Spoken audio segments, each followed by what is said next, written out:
Last episode में हमने देखा था कि मास्टर जाओ, जिनबा और ताइचुन के फादर मिलके किसी भी तरह थर्ड राउंड में शाओचेन को मारना चाहते थे और इस काम को करने के लिए उन्होंने बीस्ट मास्टर से भी हेल्प मांगने की सोची थी। और अब सीन चेंज होता है और हम टूर्नामेंट के तीसरे दिन को देखते हैं, जहाँ पर मास्टर जाओ ये अनाउंसमेंट करते हैं कि हम सब एल्डर्स ने काफी सोच विचार करके थर्ड राउंड में होने वाले कंपटीशन के लोकेशन को चेंज कर दिया है और ये थर्ड राउंड अब यहाँ पे ना हो के बल्कि बीस्ट माउंटेन में होगा। और अब मास्टर जाओ की बात सुन के मास्टर जियांग भी सारी बातों को समझ जाते हैं और अब मास्टर जाओ इस थर्ड राउंड के रूल को बताते हैं, जिसमें फर्स्ट रूल ये होता है कि जैसे ही आप लोग बीस्ट माउंटेन में एंटर करेंगे आप सभी प्रतिभागियों को बीस्ट माउंटेन में 3 दिनों तक सरवाइव करना होगा। और अब सेकंड रूल बताते हुए मास्टर जाओ कहते हैं कि चूंकि चौथे राउंड में सिर्फ 4 ही लोग जा सकते हैं, इसीलिए इस राउंड में आप किसी को भी मार सकते हैं और इस राउंड में कोई भी डेथ रिस्ट्रिक्शन नहीं है और इस राउंड में भी एवरीथिंग इज फेयर वाला रूल लागू होगा। और अब एक डेथ मैच का नाम सुनते ही सारे ऑडियंस एकदम पागल हो जाते हैं और कहते हैं कि वाह ये तो बहुत ही ज्यादा एक्साइटिंग है। और अब इस नए रूल को सुनने के बाद ताइचुन बहुत ही ज्यादा खुश हो जाता है और फिर वो हंसते हुए कहता है कि मुझे ये आइडिया बहुत ही ज्यादा पसंद आया। और अब जियांग चुन लाओजाओ से पूछता है कि क्या आपको नहीं लगता कि ये सब कुछ मेरे बॉस के खिलाफ एक साजिश है, जिस पर लुंगपिंग कहता है कि फाइनली जिसका डर था वही हुआ। जिस पर चिमी भी कहते हैं कि ये लोग तो बहुत ही ज्यादा नीचे निकले, क्योंकि जब इन्होंने फेयर तरीके से मास्टर को नहीं हरा सके तो अब इन लोगों ने डर्टी माइंड गेम्स खेलना शुरू कर दिया है। और अब मास्टर जाओ अनाउंसमेंट करते हुए कहते हैं कि भाई और उनकी बहनों, आप हर एक प्रतिभागी को इस क्रिस्टल स्क्रीन में देख सकते हैं और प्रत्येक क्रिस्टल स्क्रीन एक एक प्रतिभागी के पॉइंट ऑफ व्यू को दिखाएगा। और अब मास्टर जाओ कहते हैं कि ठीक है, अब सारे फाइटर स्टेज में आएंगे। और अब इतना सुनते ही सारे फाइटर्स भी स्टेज में पहुंच जाते हैं। और अब शाओचेन पीछे के 8 लोगों को देखते हुए कहता है कि ये सब तो पेड फाइटर्स हैं और ये सब सिर्फ मुझे मारने के लिए वहाँ पे जा रहे हैं। और अब शाओचेन हंसते हुए कहता है कि यार कितने गरीब लोग हैं, मेरे लिए बस इन्हीं नमूनों का जुगाड़ कर पाए। और अब मास्टर जाओ सारे प्रतिभागी से कहते हैं कि आप सभी लोगों के कम्युनिकेशन टोकन में बीस्ट माउंटेन का लोकेशन भेज दिया गया है और अब आप लोग बीस्ट माउंटेन में जा सकते हैं। और अब इतना सुनते सारे प्रतिभागी अपने कम्युनिकेशन टोकन की ओर देखने लगते हैं। और अब शाओचेन को बीस्ट माउंटेन में जाता देख के जियांग चुन बहुत ही ज्यादा उदास हो रहा था। और अब ये देखकर शाओचेन जियांग चुन को डांटते हुए कहता है कि गधे कहेंगे, तुमने अपना मुंह क्यों लटका दिया है, क्या तुम्हें अपने बॉस के ऊपर भरोसा नहीं? जिस पर जियांग चुन कहता है कि नहीं बॉस, ऐसी बात नहीं है। तब शाओचेन मुस्कुराते हुए कहता है कि तुम टेंशन मत लो, मुझे कुछ भी नहीं होगा। और अब इसी के साथ सारे प्रतिभागी वहाँ से गायब होके बीस्ट माउंटेन में टेलीपोर्ट हो जाते हैं। और अब वहाँ पे पहुँचते ही शाओचेन कहता है कि यहाँ पर तो बस चारों तरफ से खून की स्मेल आ रही है। और अब ऑडियंस भी सारे लोगों को क्रिस्टल स्क्रीन में देख रहे होते हैं। और अब ब्लैकी भी जैसे ही अपने चारों ओर ब्लड के स्मेल को फील करता है तो फिर वो अपने मन में कहता है कि मेरे ख्याल से यहाँ पे डिवाइन रिलम के बीस्ट जरूर मौजूद हैं। और तभी हम देखते हैं कि एक टाइगर बीस्ट पीछे से शाओचेन के ऊपर हमला करता है, लेकिन शाओचेन बहुत ही आराम से बस अपनी उंगलियों से ही उस टाइगर को कैरम के गोटियों की तरह चटका देता है। और अब शाओचेन उस टाइगर से कहता है कि तुम बिल्कुल सही समय पे आए हो। और अब दूसरे सीन में हम देखते हैं कि शाओचेन ने टाइगर को भी पका दिया है और वो बहुत ही मजे से अपने पार्टी को एंजॉय कर रहा था। और अब शाओचेन को इतने आराम से खाता पीता देख के ऑडियंस के मुंह में भी पानी आने लगता है। और फिर ऑडियंस में से एक लेडी अपने बॉयफ्रेंड से कहती है कि प्राणनाथ आप भी ला दीजिए ना कुछ मेरे लिए। और अब मास्टर जाओ जिनबाओ से पूछता है कि क्या तुमने सारी चीजों को अरेंज कर दिया? जिस पर जिनबाओ कहता है कि बीस्ट मास्टर ने हमसे प्रॉमिस किया है कि आज की रात शाओचेन के लिए आखिरी रात होगी। और अब ये सुनने के बाद मास्टर जाओ भी हंसते हुए गुड कहता है। और अब सीन चेंज होता है और हम दागू को देखते हैं जो कि कह रहा होता है कि मेरे ख्याल से मैं सेकंड राउंड में एलिमिनेट नहीं हुआ था और इसीलिए मुझे भी थर्ड राउंड में घुसने का मौका मिल ही गया। और अब यही सब सोचते हुए दागू आगे की ओर बढ़ रहा होता है कि तभी हम देखते हैं कि अचानक बीस्ट मास्टर दागू के पीछे आ जाता है। और अब दागू जैसे ही अपने पीछे देखता है तो बीस्ट मास्टर सीधे दागू के ऊपर हमला कर देता है, लेकिन दागू उस अटैक से बाल बाल बच जाता है। और अब बीस्ट मास्टर को देखते हुए दागू कहता है कि तुम डिवाइन रिलम के मैक्सिमम लेवल को भी रीच कर चुके हो। और अब वो बीस्ट मास्टर दागू को देखते हुए कहता है कि अच्छा तो तुमने मेरे अटैक को डॉज कर दिया। जिस पर दागू भी अपनी फाइटिंग पोजीशन में आते हुए कहता है कि तुम मुझे अब गुस्सा दिला रहे हो। जिस पर बीस्ट मास्टर हंसते हुए कहता है कि तो उससे क्या होगा? और फिर बीस्ट मास्टर कहता है कि कोई भी हालत में तुम आज मेरा खाना बन के रहोगे। और इतना कहते बीस्ट मास्टर सीधे अपने पंजों से दागू के ऊपर हमला कर देता है, जिस पर दागू भी ऑल राइट कहते हुए अपने स्पेयर से अटैक कर देता है। और अब उन दोनों के अटैक के टकराने की वजह से वहाँ पर एक बहुत ही बड़ा धमाका होता है। और अब उस धमाके को देखने के बाद शाओचेन कहता है कि मेरे ख्याल से वहाँ पर तो डिवाइन रिलम के कल्टीवेटर मौजूद हैं। और अब हम लिंगफेंग को देखते हैं जो कि वो भी उसी धमाके को देख रहा होता है, लेकिन तभी हम देखते हैं कि लिंगफेंग की ओर एक अटैक आ जाता है, जिस पर लिंगफेंग अपने प्रोटेक्शन बैरियर का यूज करके उस अटैक से खुद को बचा लेता है। और अब हम देखते हैं कि ये ताइचुन होता है जो कि अपने एक और अटैक को निकालते हुए कहता है कि लिंगफेंग तुम ही सबसे पहले मुझसे मरोगे। जिस पर लिंगफेंग भी कहता है कि हाँ मैं भी यही कहने वाला था। और अब हम देखते हैं कि लिंगफेंग और ताइचुन आमने सामने आ जाते हैं। और अब दूसरी तरफ जियांग यू और हैंग आमने सामने होते हैं। और फिर हम मास्टर जाओ के बेटे को देखते हैं जो कि अकेले एक जगह छुप के खड़ा था और अपने मन में सोच रहा था कि पहले इन सब सालों को मरने दो और फिर जो लास्ट में बचेगा उसे जाके मैं मार दूंगा। और अब वापिस हम बीस्ट मास्टर को देखते हैं जो कि दागू के ऊपर लगातार अटैक किए जा रहा था। और अब दागू उसकी एनर्जी को देख के कहता है कि आदमी इतना ज्यादा टफ कैसे है, और मेरे ख्याल से इसकी फिजिकल बॉडी तो शाओचेन से भी ज्यादा स्ट्रॉन्ग है। और अब वो बीस्ट मास्टर दागू से कहता है कि बच्चे तुम मुझे मुझे हराने की बात तो छोड़ दो, यहाँ तक कि तुम मेरे डिफेंस को भी ब्रेक नहीं कर सकते, इसीलिए चुपचाप तुम हार मान लो और मेरा खाना बन जाओ। जिस पर दागू भी कहता है कि क्या तुम्हें सच में लगता है कि तुम्हें कोई हरा नहीं सकता। और इतना कहते ही दागू अपने फुल पावर को एक्टिव कर लेता है और फिर दागू एक स्किल का यूज करता है जिसका नाम गॉड शॉकिंग आइज था। और ये स्किल भी एक तरह की पावर बूस्ट करने वाली स्किल थी जो कि यूजर के पावर को इंक्रीज करते हुए 1 घंटे तक बूस्ट कर सकता है। और फिर दागू इस स्किल को यूज करते हुए कहता है कि मैंने जब साउचन से फाइट की थी अब यही एक स्किल था जो मैंने साउचन के सामने नहीं दिखाई थी।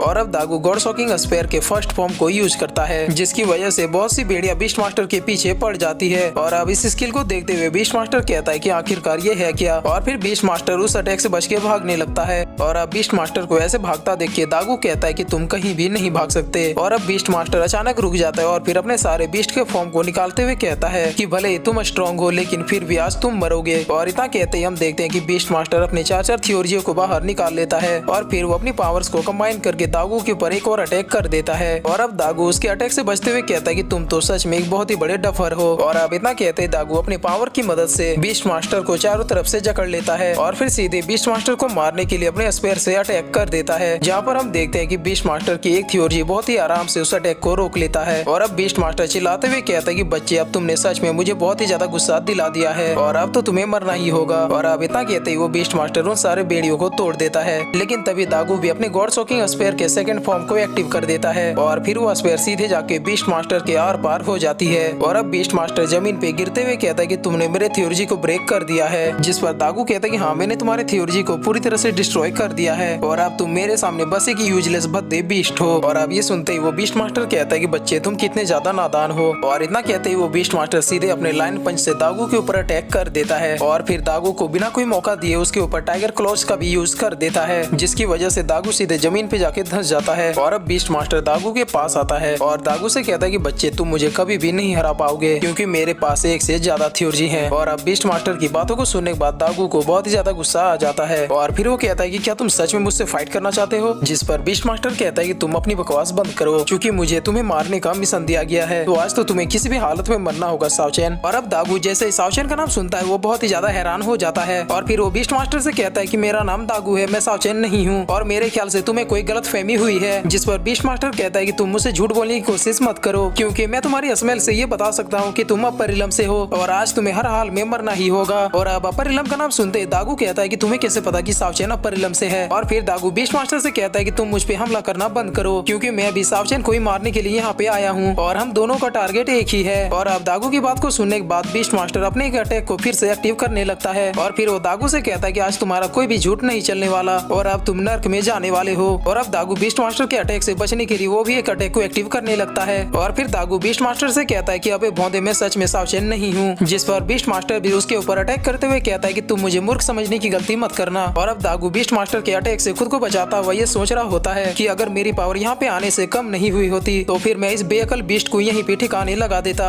और अब बीस्ट मास्टर अपनी पूरी पावर से दागू के ऊपर अटैक करते हुए कहता है कि सावचेन अब तुम हार मान लो और जल्दी से मेरे हाथों मर जाओ। और ये कहकर बीस्ट मास्टर दागू को बिल्कुल कपड़े की तरह धो रहा था। और अब बीस्ट मास्टर अपना बाहुबल दिखाते हुए कहता है कि जितने भी अपर इलम के लोग हैं वो सारे घटिया हैं और मैं उन सबको मार दूंगा। और अब दागू फिर से अपने आप को संभालते हुए खड़ा हो जाता है और फिर वो बीस्ट मास्टर से कहता है कि तुम ये मत समझो कि तुम किसी को भी बुली कर सकते हो। जिस पर बीस्ट मास्टर भी दागू से कहता है कि ये जिन इलम है और इस जगह पे अपर इलम के लोगों के लिए कोई भी जगह नहीं है और यहाँ का सारा नियम कानून और भगवान में ही हूँ, इसीलिए मैं जो चाहूँ वो कर सकता हूँ। और इतना कहते बीस्ट मास्टर अपने सारे बीस्ट के फॉर्म को एक्टिव कर लेता है और उनकी पावर्स को कंबाइन करते हुए एक अर्थ लेवल के 9th क्लास के स्किल बना लेता है और उस अटैक को बीस्ट मास्टर सीधे दागू के ऊपर दे मारता है। और अब दागू उस अटैक से अपने आप को बहुत ही ज्यादा बचाने की कोशिश करता है, लेकिन एक साथ इतने ज्यादा बीस्ट के पावर के कंबाइन होने की वजह से दागू एक एलिफेंट बीस्ट के पैरों के नीचे आ ही जाता है। और अब बीस्ट मास्टर दागू से कहता है कि तुम्हारे पास जितने भी पैतरे हैं उसे तुम अभी ही आजमा सकते हो क्योंकि आज के बाद तुम किसी भी स्किल का यूज नहीं कर पाओगे। और अब ये सुनने के बाद दागू भी बहुत ही गुस्से में कहता है कि अबे जंगली मानुस, मैं यहाँ पर सिर्फ सावचेन के लिए आया हूँ और मैं तुम्हें ये लास्ट चांस देता हूँ कि तुम रुक जाओ और चुपचाप सावचेन को मारने में मेरी हेल्प करो। और अब ये सुनने के बाद बीस्ट मास्टर फिर से अपने अटैक वाले फॉर्म में आते हुए कहता है कि तुम अपनी बकवास बंद करो। और अब ये सुनते दागू वहाँ पे एक बहुत ही बड़ी एनर्जी को जनरेट करते हुए कहता है कि अब तुमने मुझे ये करने पे मजबूर कर दिया है।